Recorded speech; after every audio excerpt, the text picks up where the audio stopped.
Parfait. Alors, bonjour tout le monde. Bienvenue à cette séance ordinaire du conseil d'administration de Valoris. Donc, on est le 28 mars. Il est 14h53, 54 pour être précis. On a pris un petit peu de retard pendant notre atelier parce qu'on est des gens tellement passionnés qu'il y a des questions, il y a des discussions. On prend soin de notre Valoris. Alors, voilà. Et il n'y avait pas... je vais d'abord faire adoption de l'avis de convocation et de l'ordre du jour. Est-ce que tout le monde était OK avec ça? Oui. Est-ce que quelqu'un propose? Je peux proposer. Parfait, Monsieur Charon. Alors, procès verbal. Donc, adoption du procès verbal du 22 février 2024. Tout était conforme pour vous? Oui. Ah, c'est vrai, hein, je vais toujours trouver. Je vais le faire après. D'accord. Donc, procès verbal, tout était... Oui. Qui propose? Nathalie. Nathalie. Bress. Et effectivement, vu le retard, je pense que j'ai été un peu trop vite. Je vais faire les présences et les présentations. Donc, je suis Christelle Lefebvre, membre principal, représentante principale de la ville de Sherbrooke. Alors, avec moi pour représenter Sherbrooke, on a Monsieur Claude Charon, qui est ici. Et en ligne, on a Madame Catherine Boileau, donc qui est à distance aujourd'hui, ne pourra pas voter, mais assiste quand même avec nous. Au niveau du Haut-Saint-François, on a Nathalie Bress, donc mairesse d'Ascot Corner. On a Denis Savage, donc, qui représente la ville de Bury et le Haut-Saint-François. Et Eugène, voyons, Gagné.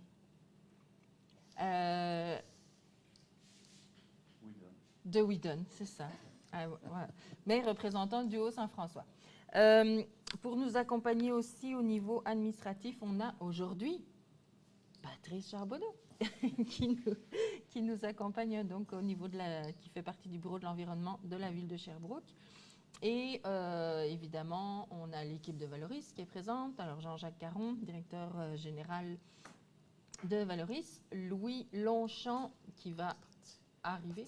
Ah, il est parti? Ah, il ne sera pas présent. Ah bon. OK. Bon, donc Louis Longchamp était là pour l'atelier. Il ne sera plus là. On a Céline Martel qui rit bien fort derrière son écran, je ne sais pas pourquoi. Donc, qui s'occupe de la technique aujourd'hui et des communications. Et on a Geneviève Morin, donc j'imagine qui s'occupe du PV et de tout le suivi administratif. Donc, c'est bon? J'ai pas oublié personne? Excellent. Alors, on a période de questions du public. Il n'y avait pas de public présent et pas de questions non plus.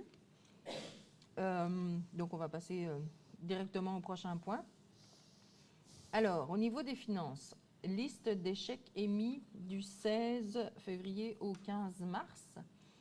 Alors, on en a parlé en atelier. Il y a eu plusieurs questions qui ont été posées. Il y a des suivis qui vont être faits aussi, là. Des petites précisions. Mais je pense que tout le monde était prêt pour adopter ça. Donc, la recommandation, c'est que la liste d'échecs émise entre le 16 février et le 15 mars 2024 soit et est déposée. Est-ce que j'ai un proposeur? Monsieur Savage?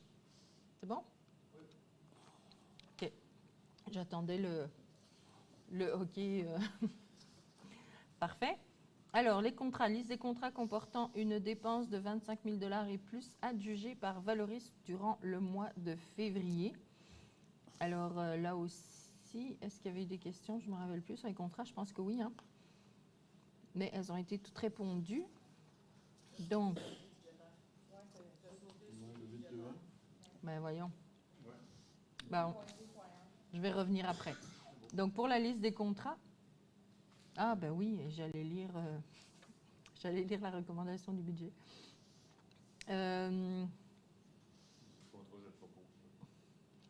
Alors, que la liste A, liste des contrats comportant une dépense de 25 000 et plus adjugée par Valérie en février 2024, soit et à déposer. Que la liste B, liste des contrats entre 2 000 et 25 000 $ conclus avec un fournisseur totalisant 25 000 $ depuis le début de l'exercice financier, soit et est déposée.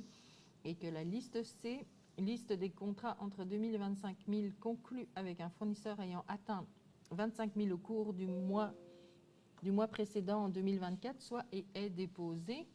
Donc, Denis, c'est... non, c'est Eugène Gagné. C'est bon? Parfait. Alors, on remonte au suivi budgétaire. Je m'excuse de mon erreur. Donc, suivi budgétaire du 29 février 2024 du budget d'opération 2024 adopté. Alors, il n'y avait pas eu de questions à ce niveau-là. Je pense que tout était conforme. Donc, le suivi budgétaire du 29 février 2024 et du budget de fonctionnement 2024 adopté, soit et est déposé. Est-ce que j'ai un... Parfait. Monsieur Charon. Excellent. Donc,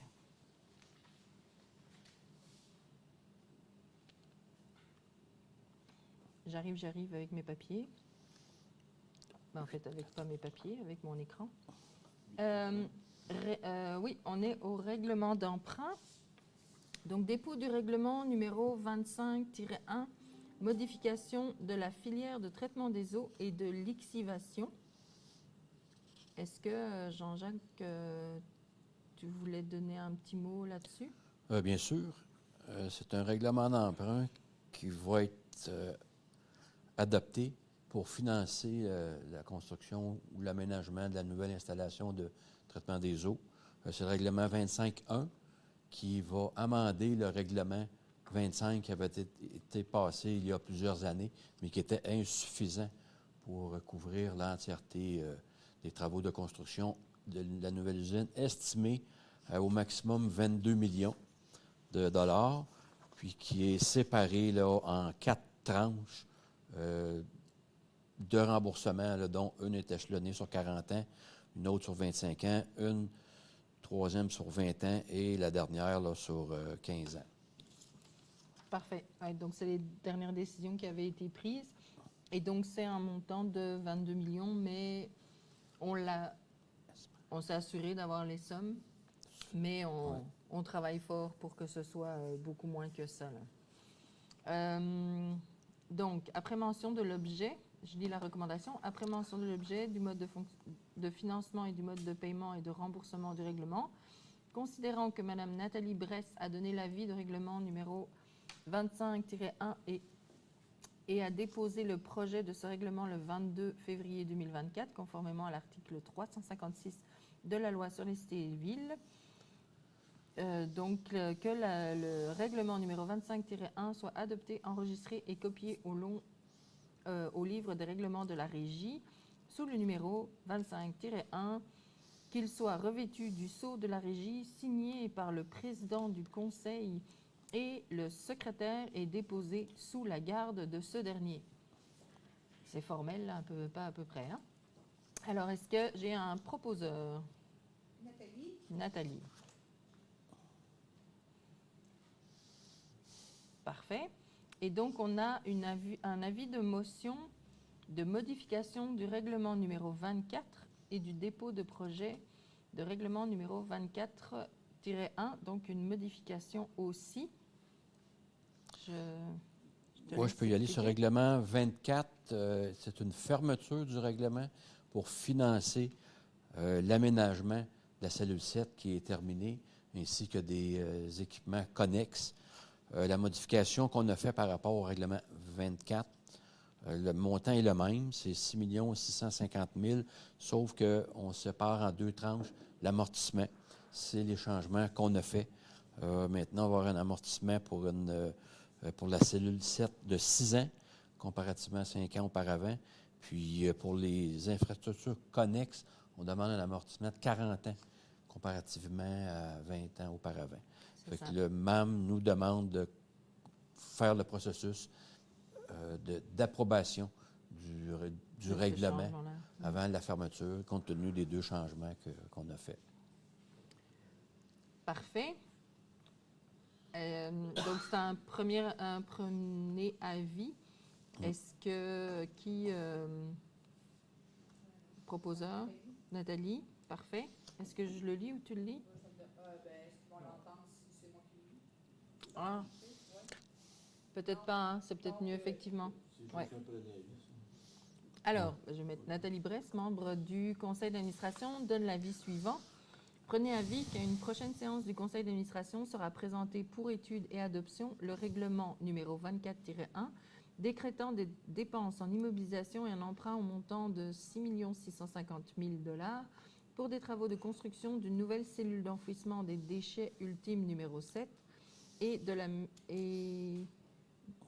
OK, il y a un mot inversé. Oh. Et de l'aménagement de travaux connexes et dépose le projet de règlement numéro 24-1. La dernière phrase.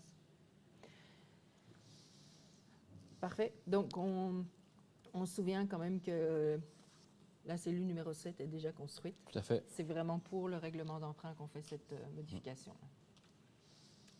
C'est bon pour tout le monde? Ouais. On continue.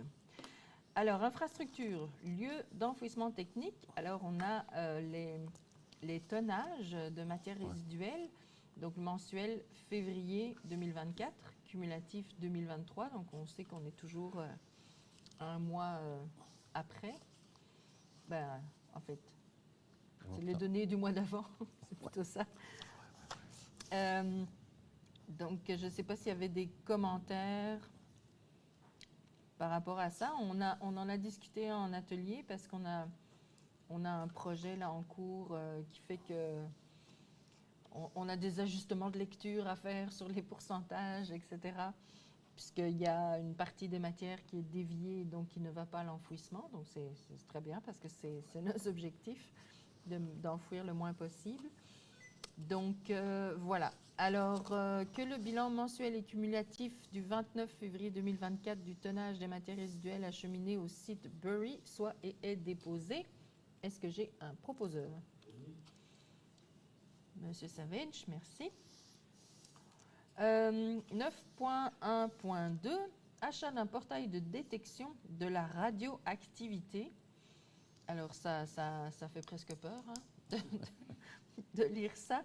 Mais c'est ça, en fait, on doit suivre des normes fédérales, je pense. Non, c'est provincial, c'est un règlement du gouvernemental. gouvernement. Oui, on va dire. en fait, oui. Qui fait que tous les déchets qui rentrent, en fait, passent dans un... C'est deux... Je ne sais pas, là, au niveau technique, je ne veux pas... Détecteur de radioactivité. Oui, mais c'est ça, c'est de part et d'autre du camion. Il y a des détecteurs. Donc, on s'assure... évidemment, des déchets qui rentrent, là, de l'innocuité, on va dire. Tout à fait. Pour dire des beaux mots. Et donc, c'est ça, on en avait un qui fonctionnait un peu mal, donc on le remplace au complet. Donc, voilà. C'est bon? D'autres questions, non? J'ai plus ou moins bien expliqué. La recommandation est pas mal explicative aussi. Oui, c'est ça.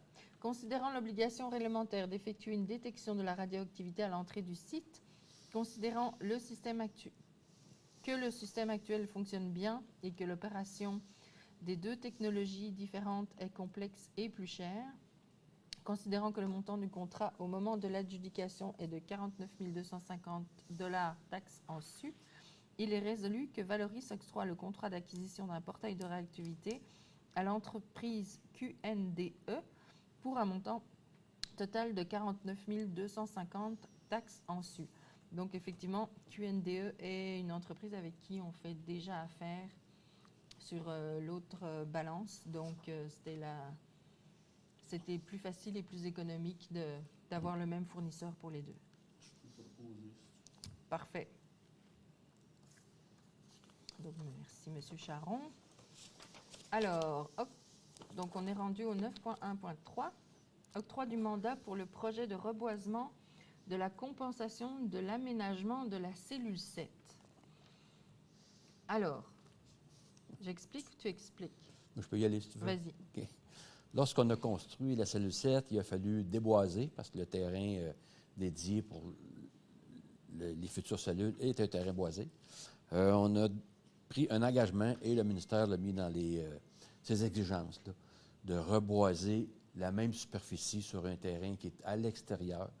On a tenté de chercher un terrain qui avait les caractéristiques nécessaires pour qu'on puisse faire du reboisement, que ce reboisement-là soit une forêt permanente, qui ne soit pas exploitée pour, entre autres, l'industrie du bois. Fait qu'on a trouvé un exploitant qui est la coopérative là, AFCA, là, l'aménagement forestier coopératif des Appalaches, qui peuvent faire ce travail de reboiser et faire le suivi dans le futur. Fait que c'est un projet de 96 347 $ et 53 cents. Tout à fait. Oui, puis on a vérifié parce que ça parle des Appalaches, puis on a eu un questionnement, mais c'est un regroupement qui dessert, oui, la MRC des Appalaches, mais aussi le Haut-Saint-François. Oui. Donc, malgré le nom, c'est du local. Est-ce que je dois lire, je lis la recommandation? Ce serait bien. Hein? Bon. Alors, considérant que, conformément au chapitre 6, règles de gestion contractuelle du règlement numéro 5 de Valoris, un contrat sous le seuil minimal d'appel d'offres public peut être octroyé de gré à gré avec l'autorisation du conseil d'administration. Donc, c'est ce qu'on fait là.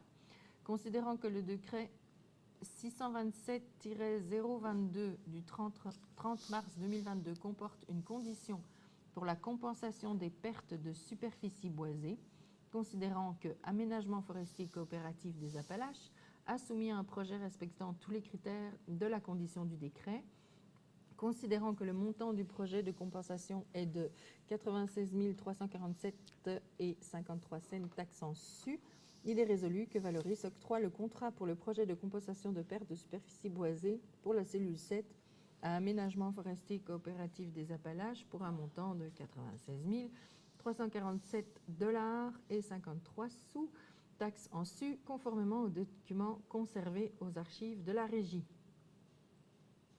Donc, est-ce que quelqu'un propose? Nathalie Bresse. Merci. Parfait. Donc, on est rendu au 9.4.1. Oui. C'est ça, hein? Oui. Merci.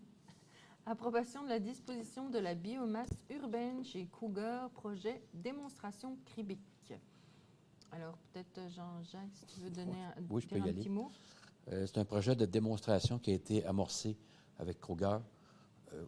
Notre partie du projet, c'est de préparer une biomasse urbaine à partir de déchets qui sont passés dans la ligne de tri. C'est le produit qui est issu, c'est un combustible qui peut servir à Kruger pour alimenter la chaudière. C'est un projet de démonstration d'une durée de 2 ans qui est financé là, en partie par le Cribic, étant donné qu'on doit payer pour disposer des matières chez Kruger, mais il faut passer une résolution pour pouvoir approuver la dépense. Parfait. Madame la Présidente, ça vaut-il Oui. la peine de mentionner la description du Cribic? Ah oui, vous avez fait une recherche là-dessus, là? Parce qu'on se pose- Vas-y. Vas-y. C'est le consortium de recherche et innovation en bioprocédés industriels au Québec. C'est l'acronyme qu'on ne se souvient jamais. Le Cribic. Parfait. Donc, je vais lire la recommandation. Donc, considérant que la Régie intermunicipale du Centre de valorisation des matières résiduelles du Haut-Saint-François et de Sherbrooke-Valoris a entrepris un projet de démonstration financé par le Cribic, donc on vient de dire ce que c'était, en partenariat avec Kruger afin de détourner la biomasse de l'enfouissement. Considérant que les dépenses sont déjà budgétées à même le budget d'exploitation de l'année 2024, il est résolu que la Régie intermunicipale du Centre de valorisation des matières résiduelles du Haut-Saint-François et de Sherbrooke dispose la biomasse urbaine préparée dans le cadre du projet de démonstration chez Kruger Cogénération au coût de 35 $ la tonne jusqu'à concurrence de 133 800 $. Un proposeur? Nathalie, merci. Alors, 9.4.2, annulation du projet de correction du système de dépoussiérage. Donc ça, c'est quand même une bonne nouvelle. Ça, on libère des argents pour d'autres projets. Donc Jean-Jacques, si tu veux nous en parler. Oui, c'est le règlement 23 dans lequel il était prévu des argents pour achat de camions, des argents pour acheter un équipement pour entreposer, sécuriser l'entreposage des matières premières CRD à l'extérieur de la bâtisse, mais également des corrections au système de dépoussiérage. Le règlement avait été décidé en 2019, puis il s'est avéré après nos analyses que l'équipement de dépoussiérage n'était pas défectueux, c'est plutôt l'entreposage à l'extérieur de la bâtisse, là. Donc, l'investissement de 475 000 prévu n'est pas nécessaire. On va regarder d'autres solutions pour régler le problème des poussières à l'extérieur. C'est un problème qui est sporadique, ce n'est pas en continu. Puis, on veut récupérer cet argent-là pour aider à financer l'entreposage, l'abri, pour entreposer les matières CRD à l'extérieur. À l'extérieur. Ouais. Parfait. Alors, attendu qu'un montant de 475 312,50 $ avait été approuvé dans le budget d'immobilisation de la Régie pour effectuer des correctifs au système de dépoussiérage du centre de tri, attendu que les expertises effectuées pour régler le problème de dispersion des poussières à l'extérieur du centre de tri ont conclu que le dépoussiéreur n'était pas en cause et qu'il n'est pas requis d'y apporter des correctifs, attendu que les fonds réservés pour effectuer les correctifs au système de dépoussiérage seraient plus judicieusement utilisés pour financer la solution d'entreposage extérieur des matières résiduelles du CRD, il est résolu que la Régie intermunicipale du Centre de valorisation des matières résiduelles du Haut-Saint-François et de Sherbrooke annule le projet de correctif au système de dépoussiérage intérieur du centre de tri et réaffecte le budget de 475 000 je recommence. 475 312,50 $ à la solution d'entreposage des matières résiduelles CRD. Un proposeur, s'il vous plaît. Bon, comme vous voulez.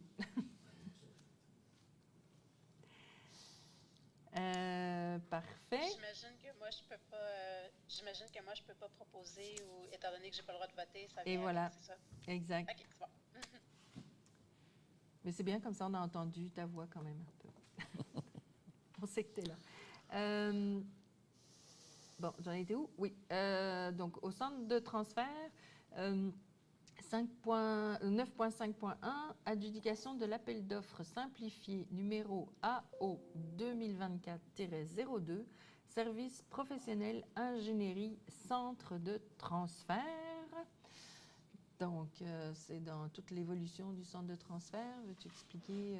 Oui, on on en a dans nos actions futures l'idée d'agrandir le centre de transfert à Sherbrooke, parce que suite à une analyse qu'on avait faite, on pourrait recevoir plus de clients. Puis, on a entrepris une analyse de ce qu'il faut faire pour agrandir. Ça nous prend un ingénieur là, qui va faire une conception pour l'agrandissement de la bâtisse et aussi les travaux de terrain. Fait qu'il y a eu un appel d'offres qui a été lancé là, pour choisir une firme d'ingénierie qui va faire cette conception. Parfait. Donc, considérant que conformément au chapitre 6, règles de gestion contractuelle du règlement numéro 5 de Valoris, un appel d'offres simplifié auprès d'au moins 2 fournisseurs a été effectué pour des services professionnels, considérant que 2 soumissions conservées aux archives de la Régie ont été reçues, considérant que Saint-Georges Structure et Civil est le plus bas soumissionnaire conforme, considérant le montant que le montant soumissionné est de 25 575 $ taxes en su, il est résolu que Valoris octroie...